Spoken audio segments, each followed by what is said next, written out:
Good morning, everyone. My name is MightyStream. I'm going to do the March 28th Spiritual Principle a Day in a Meditation.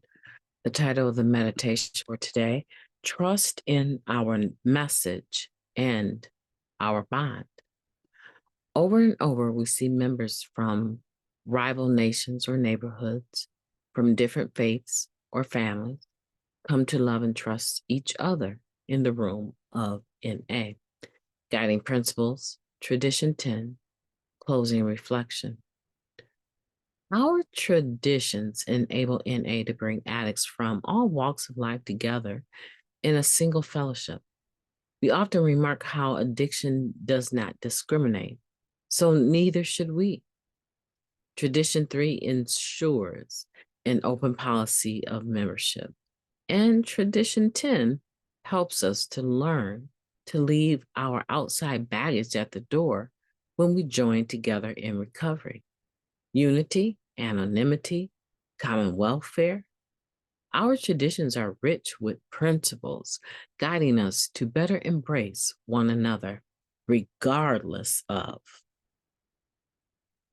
It all sounds great in theory, but it's the practice that really matters. As in NA, many other organizations value principles like unity and acceptance. They appear in their mission statements and may inspire principled actions to varying degrees. That, of course, is none of our business. We keep our focus where it should be, on what happens in NA, in our groups and service bodies, and as individuals. Are we embodying the principles we hold dear? As we stay clean and carry the message, the connections between our experience as recovering addicts, our primary purpose, and NA unity become much clearer. An H&I servant, trusted servant, wrote, I served on a jail panel with a couple of other members, and we joked that we were like characters in a bad TV show. A former gang member, a retired cop, and me, a defense attorney. We shared together twice a month for a few years, and now we are bonded for life. No matter what our differences are, carrying the message joins us together in a special way. We addicts are uniquely qualified to help other addicts. We have been there. This helps newcomers trust our message and grow to trust us too, in spite of our surface level differences. Sharing and serving together with other members helps us deepen that trust. Our message is truly a tie binding us together that's stronger than anything that might tear us apart. Carrying the message is a bond of sharing, serving, and recovering together. I will trust in that bond with my fellow addicts today. Let's take a moment of silence followed by the we version of Serenity Prayer. Moment of silence now, please.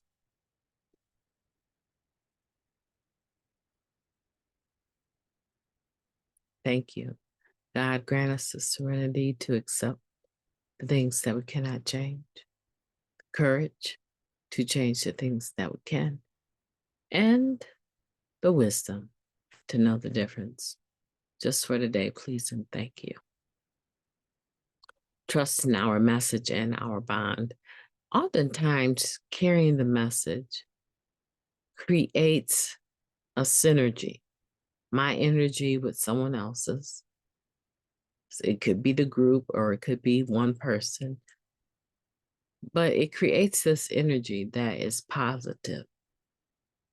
And it almost becomes as though, yeah, I could show up to a meeting by myself, but how much better is it if there's at least one other person at that meeting, right? But if there's several people, that I can look around the room and see that we have nothing in common other than the fact that we're in recovery, that our paths never would have crossed, ever, had it not been for the rooms of Narcotics Anonymous. And of course, mostly people think of race, ethnic background, culture. But in Narcotics Anonymous, we cover the whole base. We try not to judge. We leave our outside baggage at the door. And when we step through the door of a meeting or a convention, now the playing field is level. We are all equal. All equal. Don't care what degree you have. Don't care how much money you have. How big your home is. How good your husband is to you. I don't care about any of those things. And I try to make a practice of not carrying a bottle when I'm in that atmosphere.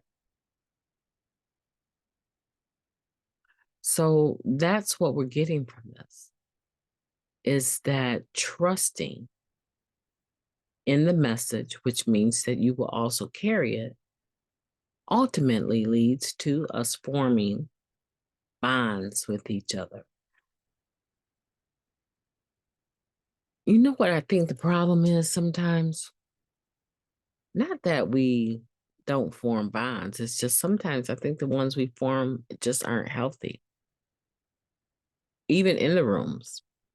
And then that air of judgment on your behalf, getting in a relationship with someone you barely know, ends up being the very thing you use to compare other people to. And so you throw the baby out with the bathwater. I don't trust them. I'm sorry you don't trust us. I really am, because there's a whole world that could open up if you could trust us. Today, let's work on trust. I want for you to have a beautiful day. On purpose. I think it's very important that we make a decision to do it on purpose and to develop trust today. Carry the message. Invite someone along with you. If you can't invite someone, get to a meeting where they are carrying the message in person. And pick one or two people that you would be interested in developing a relationship with. I think that's highly important. My name is Mighty Stream. I've enjoyed talking to you today. I hope that you will have a beautiful day on purpose. I'm laughing because I think that someone is out there thinking like, is she done for real? I know she could unpack this for at least another 10 minutes. And you're right, I could. But I have a couple other things I want to do today. For those of you that believe in the power of prayer, pray for me. My blood pressure has been ridiculously high. I think last night it was like, I don't know, 176 over 106, quite high. And so I'm dealing with those, those symptoms related to high blood pressure. And I get to see my doctor today at 8 o'clock, my neurologist. So those of you that pray for me. I'm getting ready for that appointment. But you know what? It really doesn't matter what it turns out to be. I'm going to have a beautiful day on purpose, and I'm going to walk in trust today. I might as well. I've come this far. Why not trust you guys, right? Talk to you soon.